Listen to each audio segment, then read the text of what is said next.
Assalamualaikum warahmatullahi wabarakatuh. Tabi pun kepada murid-murid Bapak kelas 6 yang Bapak banggakan, pada kesempatan ini akan Bapak sampaikan rangkuman tema 4, subtema 2, globalisasi dan manfaatnya. Tetapi sebelum belajar, marilah kita berdoa terlebih dahulu. Yang pertama, pelajaran PPKN tentang keberagaman ekonomi. Keberagaman yang pertama adalah dari jenis pekerjaan, ada yang berprofesi sebagai petani, guru, pedagang, polisi, dan lain-lain. Kemudian ada keberagaman peternakan, ada yang berternak ayam, bebek, kambing, sapi, dan lain-lain.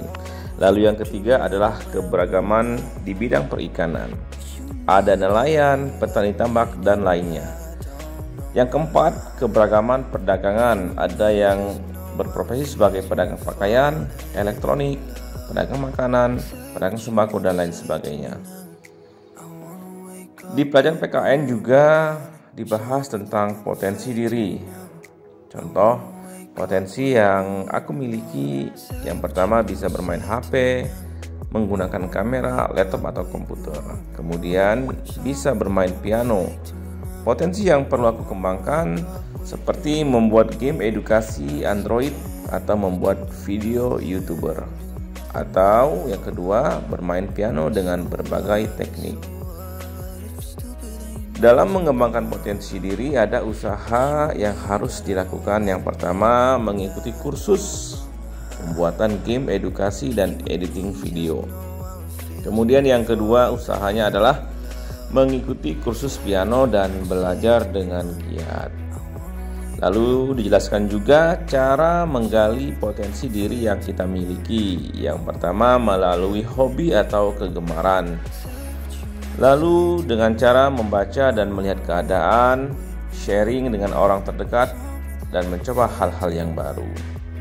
Apakah potensi yang kalian miliki?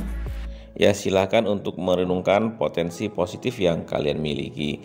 Kemudian di pelajaran bahasa Indonesia tentang teks eksplanasi ilmiah, seperti yang sudah dijelaskan, teks yang menerangkan suatu proses yang bersifat ilmu pengetahuan alam. Teks eksplanasi berfungsi untuk memberikan penjelasan kepada pembaca tentang proses terjadinya sesuatu yang disusun menurut prinsip sebab akibat.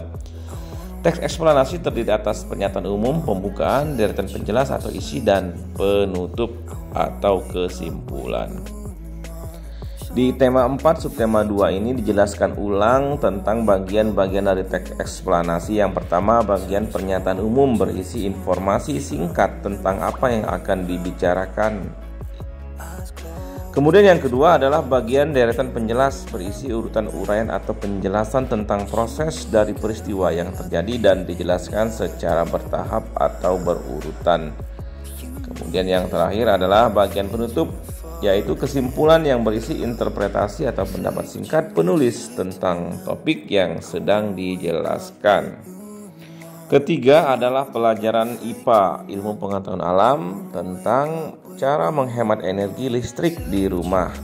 Yang pertama adalah dengan cara menyalakan lampu seperlunya, kemudian mengganti lampu pijar dengan jenis LED.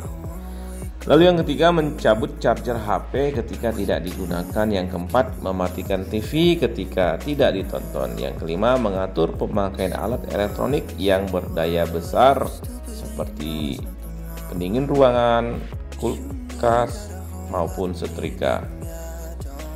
Yang berikutnya adalah peran energi listrik. Ini merupakan jawaban dari buku tema 4 halaman 70 ya nak ya. Yang pertama, peran energi listrik di era globalisasi adalah mendukung semua aktivitas mulai untuk penerangan memasak sampai mendapatkan informasi terbaru melalui televisi, komputer maupun ponsel. Kemudian juga ada pertanyaan, mengapa kita perlu menerapkan sikap hemat listrik? Kita perlu menghemat listrik karena sebagian besar pembangkit tenaga listrik menggunakan bahan bakar yang tidak terbarukan seperti batu bara dan gas. Contoh sikap hidup hemat listrik dalam kehidupan sehari-hari antara lain mematikan lampu pada siang hari dan mematikan televisi saat tidak ditonton. Nah, ini adalah gambar tentang rangkaian listrik campuran, artinya rangkaian yang terdiri dari susunan seri dan paralel. Jika saklar 1 hidup, saklar 2 hidup, dan saklar 3 mati off, maka lampu yang menyala adalah lampu 1 dan lampu 2. Jika semua saklar hidup dan lampu 1 mati, maka lampu yang menyala adalah lampu 2, lampu 3, dan lampu 4.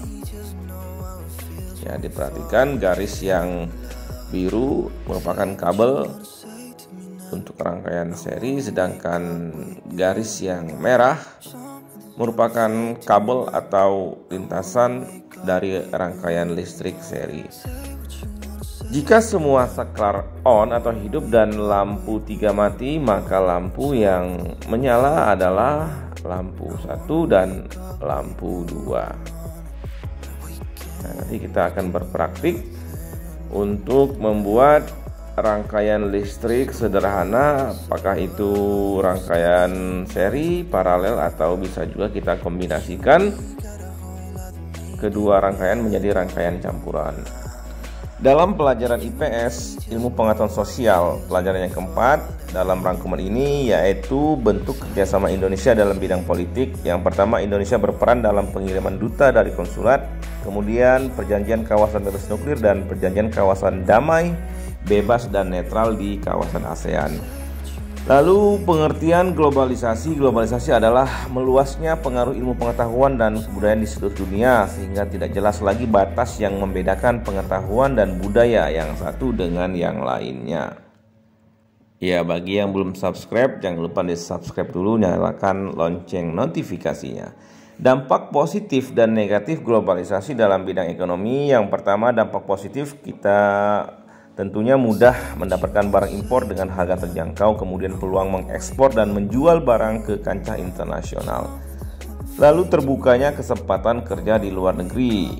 Nah, ini merupakan contoh dampak positif. Sedangkan dampak negatif, bisnis lokal harus bersaing dengan bisnis yang masuk ke Indonesia. Kemudian dapat memicu gaya hidup konsumerisme atau hidup boros. Yang ketiga, tenaga lokal bersaing dengan tenaga kerja asing. Globalisasi juga berdampak positif dan negatif dalam bidang sosial budaya. Ini contoh dampak positif. Yang pertama, mempercepat terjadinya modernisasi, kemudian memudahkan akses untuk mendapatkan pengetahuan.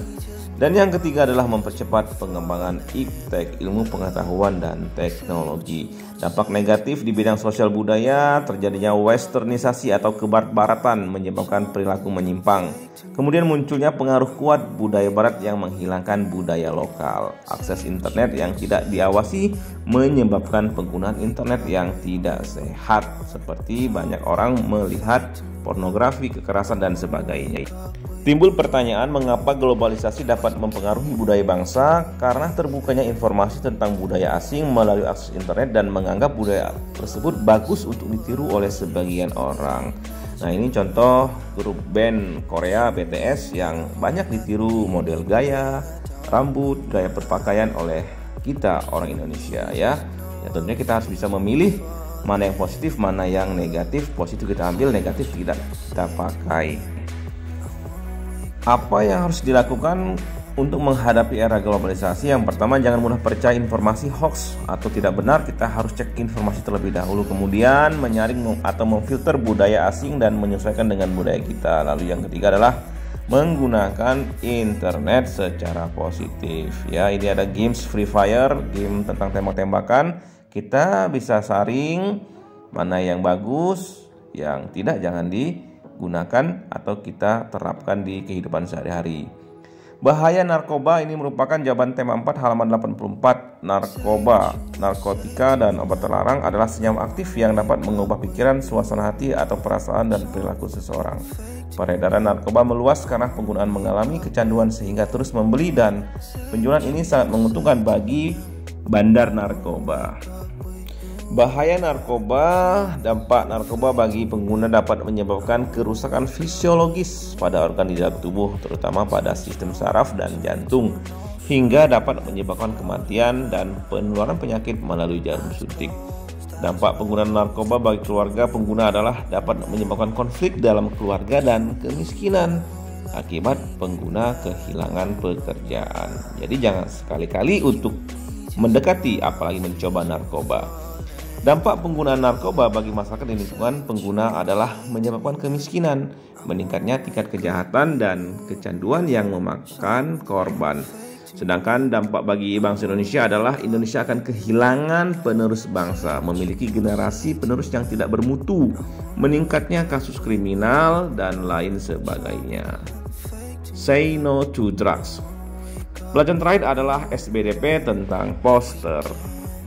Menurut KBBI, Kamus Besar Bahasa Indonesia, poster adalah plakat yang dipasang di tempat umum. Poster ini berisi gambar, pesan, atau informasi tentang suatu topik yang dikemas sebagai pengumuman atau iklan. Poster sering dipasang di tempat-tempat umum yang strategis, misal di rumah sakit, puskesmas, sekolah, kantor, atau pusat-pusat perbelanjaan. Nah, ini Bapak jelaskan ciri-ciri poster yang baik. Yang pertama, memuat komposisi huruf dan gambar. Lalu yang kedua, dibuat dengan menggunakan bahasa yang singkat, padat, dan jelas. Yang ketiga adalah berisi sesuatu yang menarik perhatian orang. Ukurannya disesuaikan dengan tempat pemasangan. Dan yang kelima, menggunakan perpaduan warna yang kuat dan kontras. Contoh poster kesehatan dan poster lingkungan ini bisa kalian perhatikan. Gambar, tulisan, dan warnanya sangat menarik untuk dilihat orang lain sehingga dapat mengajak ini tentang kesehatan, yaitu mencegah penularan COVID-19. Nah, anak-anak sekalian, demikianlah pemaparan tentang rangkuman tema 4 subtema 2, globalisasi dan manfaatnya. Terima kasih telah menyaksikan. Wassalamualaikum warahmatullahi wabarakatuh.